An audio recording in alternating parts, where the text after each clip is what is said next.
Hello guys, welcome back to my channel again. So আজকে আমি কথা বলবো 2009 রিলিজ হওয়া একটা নতুন মুভি নিয়ে, যেটার নাম হচ্ছে the king of Scotland.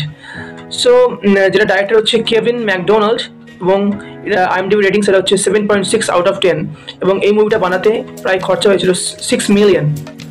So এবং আয় করেছে I think 48.8 million I guess. তো যাই হোক, এই যে মুভিটা আর কি একটা Nobel best on a Nobel যার নাম হচ্ছে গার্লস ফরেন্স, যেটা রিলিজ হয়েছিল 1998। সো এটা খুবই ফেমাস একটা নোবেল, এটা এখনও famous of course, few people knows that.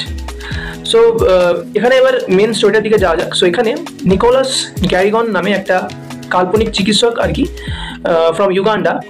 তো সে একটা স্বৈরশাসক ইনি আমিন বলে একটা মানে ব্যক্তিগত একটা লোক থাকবে চিকিৎসক। সো সে হচ্ছে স্বৈরশাসক ইনি আমিনের ব্যক্তিগত চিকিৎসক একটা নিযুক্ত হবে।